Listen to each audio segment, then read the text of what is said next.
You're watching ChillyBoy Productions. I'm Larry ChillyBoy Chilson, and this is my top 5 most underrated films of 2021. Now, before we jump into this ranking, make sure to go ahead and click that subscribe button down below so that you can chill with me on each and every one of my latest videos. It's a new year, but we have the same old movie nerds club. Yes, we are back again for the latest edition of the MNC. Now, if you aren't aware, or this is the first time you've watched one of my Movie Nerds Club videos, basically, I collaborate each and every month with a set group of film tubers here on the platform. Each of us makes a video discussing an agreed upon topic each month. And to kick off January, we decided to spotlight films from 2021 that got a bad rap, or maybe they were underseen. Each film tuber has their own criteria. Now, after you're done here, make sure to go over and check out all of the Movie Nerds Club videos. Each of their links are in that description down below. So make sure to show them some love and hit that subscribe button if you're new to their channels. Now, for my list of underrated films of 2021, I decided to simply go off of the critic score on Rotten Tomatoes. Simple, clean-cut criteria for me personally. If the film got a rotten score on the tomato meter, it was eligible to be included here on this list and discussed as being underrated. Without further ado, I actually don't have any honorable mentions this month. Shocker. But at number 5, I am going to cheat with a 2-for-1, and that is the Tom Holland special of Chaos Walking and Cherry kicking off this countdown. Okay, yes, I am a Tom Holland simp. Who can deny? And yes, that may cloud my critical judgment from time to time. I will not deny. But in honesty, I don't think either of these films was that bad.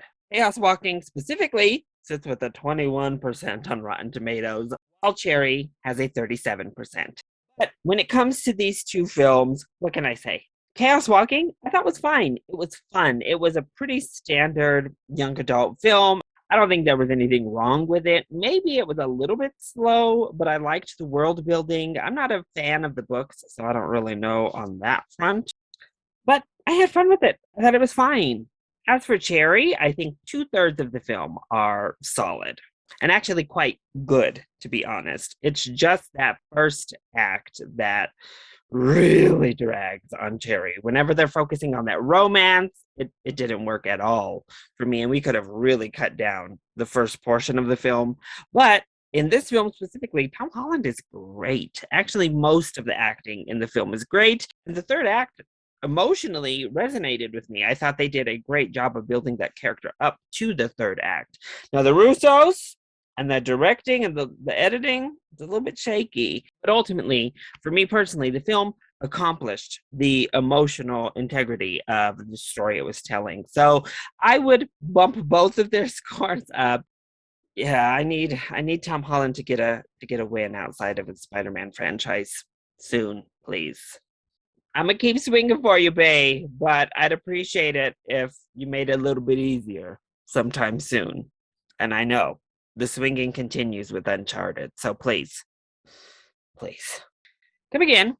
At number 4, I have Mortal Kombat. Now, a lot of big-time Mortal Kombat fans even had a major problem with this film, and critics actually have it at 54%, which is higher than I thought it was going to be. What can I say? I thought the action was fun and pretty cool. The costumes were great. The cheesy throwbacks to the games themselves were a blast. I didn't mind Cole Young like everybody else did. Yeah, it's cheesy. The script isn't great. And yeah, we don't actually get to the Mortal Kombat tournament. So there is that. But honestly, that first act alone was so good that I started on a high, and the rest of the film, it was fun enough to keep me up there. Coming in at number 3, I have The King's Man, which sits at 42% on the tomato meter. So The Kingsman really suffers from the fact that it's two separate films smashed into one. The first and third act are part of the same storyline, but that second act is a completely different film. Everything to do with Harris Dickinson's character's side plot is a completely different film from the rest. And that's what really hurt the film. However, the second act is still actually really good. And the first and third acts are a blast, in honesty. I had fun with The Kingsman through and through. I thought it was a really fun time. As I kind of alluded to just now, it is a hot mess of a film. It's a freaking fun hot mess. I had a great time in the movie theater. Rasputin, oh, what a legend. Ray Fiennes is fantastic. Harris Dickinson is also very good in the film. The action sets are a blast. And when it leans into just being a Kingsman film, it is so much fun. Not sure what people expected, but I thought this was about as fun and as good as it gets for a Kingsman prequel, to be honest. And for my money, it's better than that sequel. Coming in at number 2, I have The Dance of the 41. Now, this was a Mexican film that debuted on Netflix in Spanish, or you could watch it dubbed, which, no, not for me. But I really enjoyed it. I thought the set pieces and costuming were stunning. It gave me insight into a major LGBTQ Mexican historic event that I had never actually even heard of until the film, and obviously led me to do research onto what was fact and what was a little bit fabricated. The acting was all top tier. I thought the screenplay was really solid. Our main protagonist isn't all that likable, but still brings a level of empathy with him. He's a layered, unlikable type of character. Even his wife, who does some pretty treacherous things, you understand her. And that's really the entire film. You can kind of understand where all of these characters were coming from, just trying to survive, just trying to have a good life, and do it in the only real ways they could figure how. I thought it was a really well done film. Once again, it hit home when it came to that third act.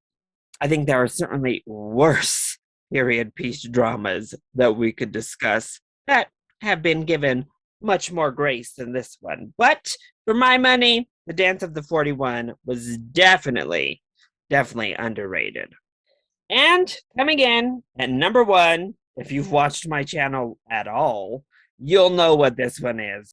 Yeah, it's Eternals.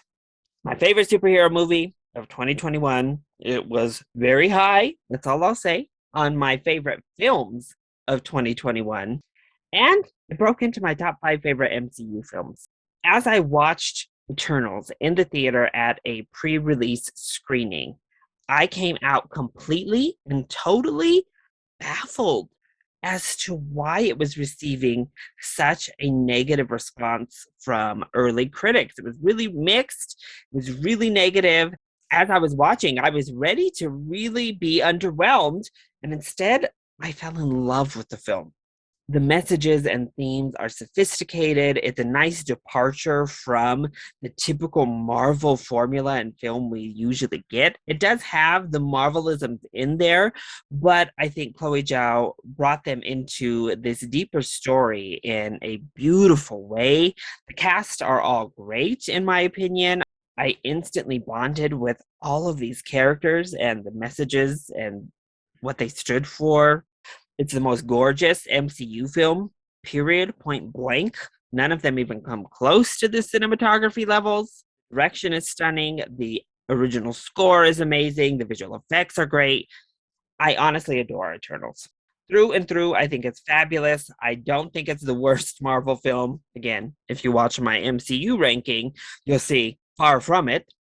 Don't think it deserves to be the only rotten MCU film on the tomato meter by far. And my book, I think it deserved to be one of the best reviewed comic book movies of 2021.